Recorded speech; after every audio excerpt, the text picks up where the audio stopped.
그동안 청정지역으로 불렸던 전남 고흥에서 교회를 중심으로 코로나19가 확산되고 있습니다.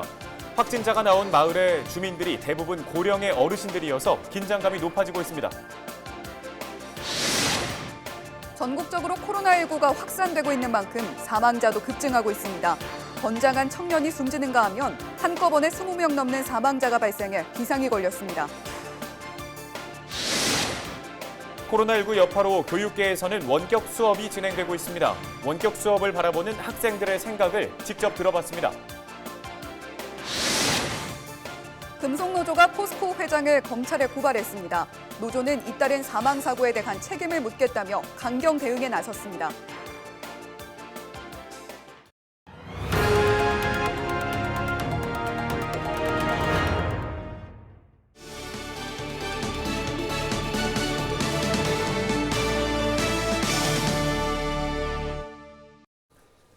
시청자 여러분 안녕하십니까? 헬로티비 뉴스입니다. 우리 지역의 코로나19 소식부터 전해드리겠습니다. 그동안 지역민끼리의 감염은 한 명도 없었던 고흥 지역에서 확진자가 한꺼번에 여러 명이 나왔습니다. 고흥의 한 교회를 중심으로 모두 한 마을에서 발생했는데요. 마을 주민들이 대부분 어르신인데다 초등학생 확진자까지 있어 지역사회의 우려가 커지고 있습니다. 김신혜 기자가 취재했습니다. 고흥군 남양면의 한 마을 회관 앞. 마을 주민들이 코로나19 검사를 받기 위해 간격을 두고 앉아 기다리고 있습니다. 이 마을에서만 7명이 한꺼번에 확진되면서 주민 100여 명에 대한 전수검사에 들어간 겁니다. 22일 저녁과 23일 새벽, 마을에 위치한 한 교회 목사 가족 5명과 신도 2명이 잇따라 확진 판정을 받아 고흥 4번에서 10번 확진자로 분류됐습니다. 고흥에서 지역민 간의 감염이 발생한 건 이번이 처음입니다. 감염고리는 목사들의 지역 간 교류에서 시작된 것으로 추정됩니다. 지난 21일 순천의 한 교회 부목사 A씨가 확진됐는데 고흥 4번 확진자인 목사 B씨 부부가 11월 중순부터 A 목사를 자주 만났던 것으로 확인됐습니다. 목사님이 순천에 아마 거기 리모델링을 하고 있으니까 거기에 같이 그 목사님이랑 거기 목사님하고 거기 사모님도 만나기도 하고 그렇게 해가지고 11월 중순부터 거기 가서 리모델링 일을 했나 봐요. 확진자와 접촉한 사실이 확인되면서 B 목사와 가족 등이 검사를 받았고 모두 확진으로 이어졌습니다. 확진된 가족 가운데 초등학생 3명도 포함돼 있어 23일 오전 일부 학교에서도 현장 선별진료소가 운영됐습니다. 학부모들은 작은 동네인데다 학교 학생 수도 적어 혹여나 하는 마음에 발을 동동 굴렀습니다. 저희 애가 1학년인데 한 반밖에 없어가지고 저희 애들이 아무리 동선이 겹칠 수밖에 없잖아요, 많이. 그래가지고 저희 애들 저는 또 더구나 애들이 3명인데 더 무섭고 좀 불안감이 더 커요.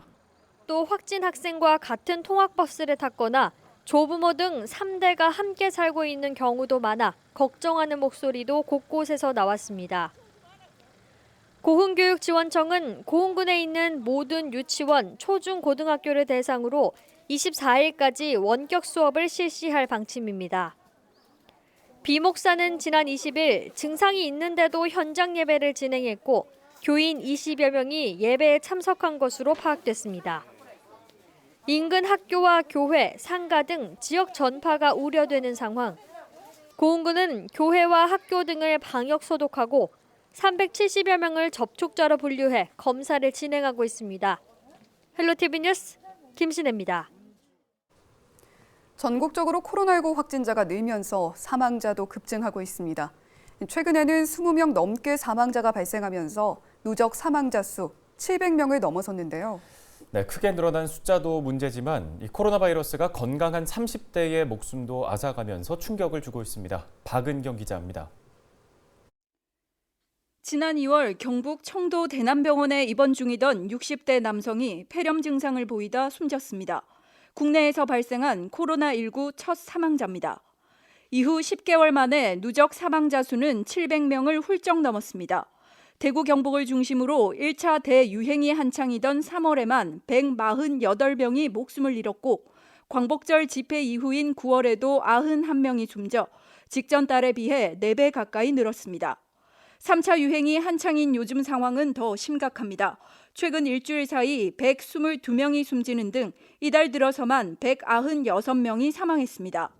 최근 의료시설, 요양병원, 요양시설 등에서의 집단 발생이 증가해 왔기 때문에 최근 사망자 급증된 상황을 보이고 있습니다.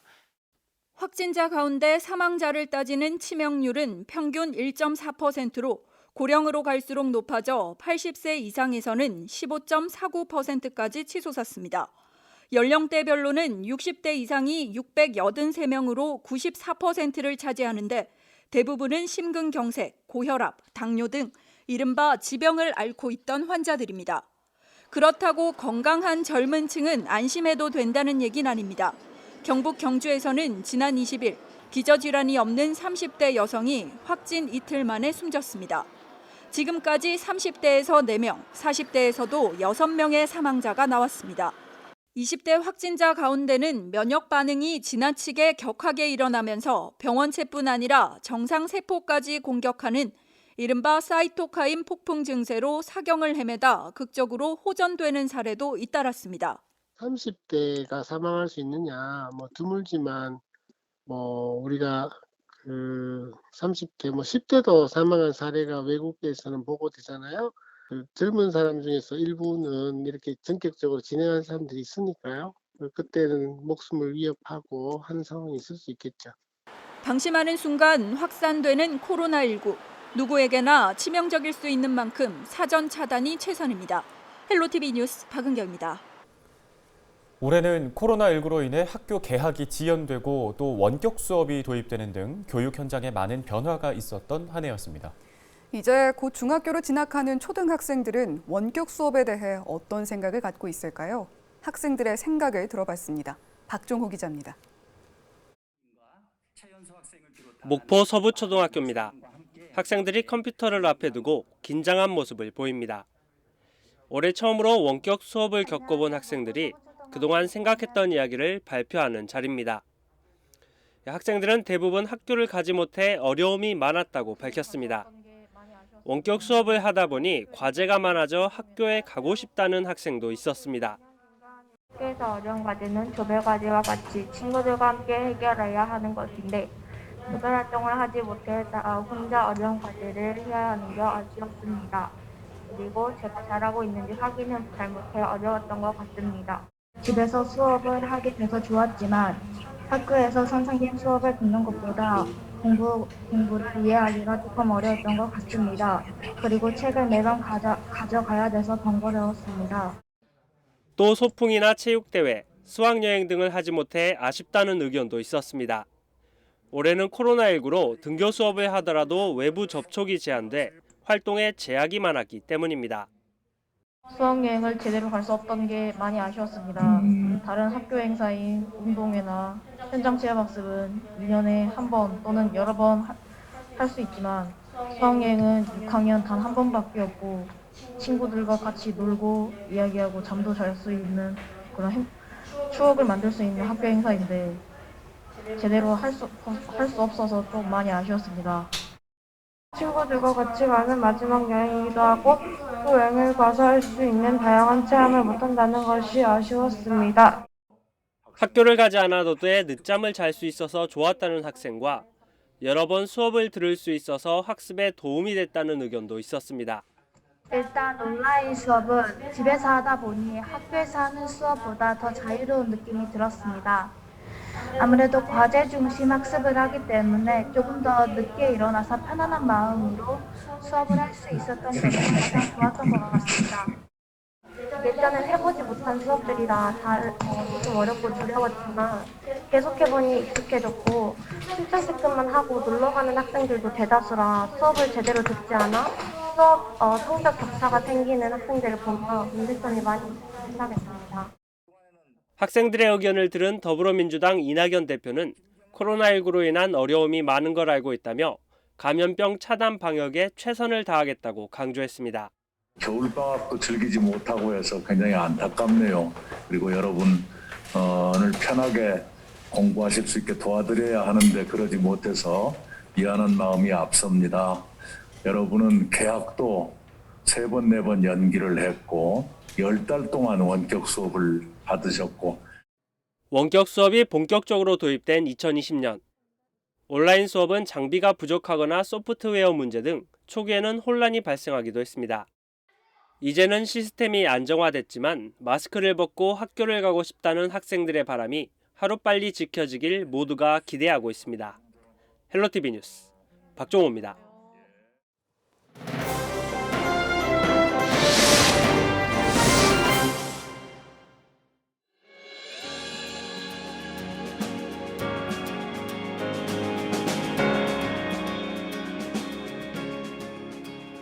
우리나라 경제산업 발전에 청춘을 바쳐온 5, 60대 중년 여러분은 노후를 어떻게 준비하고 있을까요? 5, 60대 10명 중 8명은 현재뿐 아니라 노후의 삶에도 사회참여 활동이 중요하다라고 생각하는 것으로 조사됐습니다. 지금보다는 은퇴 후의 사회활동을 좀 더 중시하는 걸로 나타났는데요. 인터뷰 들어볼까요? 은퇴 후의 활동은 물론 뭐 돈도 중요하겠지만 돈보다는 내가 이 사회에 얼마나 가치 있는 역할을 계속 할 수 있느냐에 대한 그에 대해서 고민하고 있고요. 뭐 그걸 위해서는 우리가 흔히 얘기하는 뭐 봉사 같은 것도 있을 수 있을 것이고 또 제가 갖고 있는 전공을 살려서 후배들에게 가르침을 한다든가 이런 쪽에서 그 역할을 지금 찾고 공부하고 있습니다. 그냥 무료하게 있는 것보다 경제활동을 하면서 지내는 게 훨씬 노후를 즐겁게 활기차게 살 수 있지 않을까 싶어요. 그렇다면 노후에 어떤 사회활동을 희망할까요? 젊어서 하지 못한 취미 생활을 꼽은 중년이 가장 많았습니다.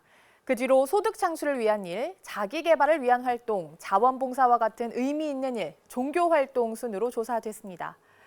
아무것도 하지 않고 편하게 지내고 싶다라고 응답한 사람도 8.3%였습니다. 사회참여 활동은 여가활동, 봉사활동, 평생교육활동으로 나눠볼 수 있는데요. 신중년은 현재 주로 어떤 여가활동을 하면서 지낼까요? 집에서 혼자 있을 때는 책 보는 거 하고 그다음에 이제 운동하는 걸로 소위를 하고 있어요. 산에 많이 다니고 있어요. 산을 좋아해서. 앉아서 TV도 보다가 책도 좀 보다가. TV 시청이라고 답한 사람이 42%로 가장 많았습니다. 이어서 등산, 산책, 이웃 친구와 대화하기, 친목단체, 국내외 여행 등의 순이었습니다. 그렇다면 현재 말고 노후에 가장 즐기고 싶은 여가 활동은 무엇일까요? 공부 좀 하고 싶은데요. 뭐 영어 회화 같은 거. 그냥 가족들과 같이 보낼 수 있는 시간, 그게 제 노후의 가장 바람, 행복입니다. 앞으로 더 가보고 싶은 데가 너무 많아요. 여행 가고 싶어요.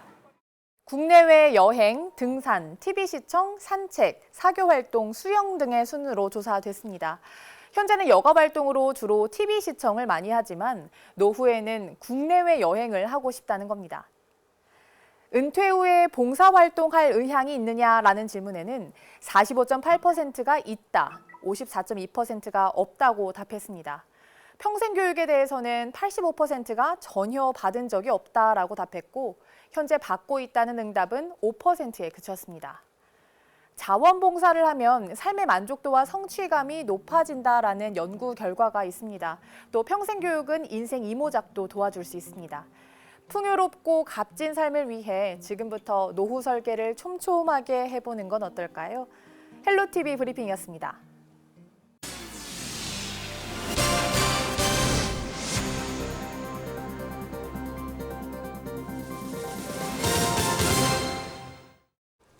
금속노조가 포스코 최정우 회장을 산업안전보건법 위반과 업무상 과실치사 등의 혐의로 광주지방검찰청 순천지청에 고발했습니다. 금속노조는 23일 기자회견을 열고 최 회장 취임 이후 해마다 사망사고가 발생했고 최소 13명의 노동자가 목숨을 잃었지만 변화가 없다며 고발 이유를 밝혔습니다. 그러면서 현장 노동자, 노동시민단체와 함께 투쟁을 본격 진행하겠다고 덧붙였습니다. 완도군이 침수 피해를 막기 위해 예방사업에 나섭니다. 완도군은 가용지구와 군내지구가 환경부 하수도 정비 중점 관리 지역에 선정돼 개선 공사를 추진하고 있다고 설명했습니다. 가용지구는 오는 2021년 완공을 목표로 사업비 220억 원이 투입되며 배수 펌프장 등 시설이 조성될 예정입니다.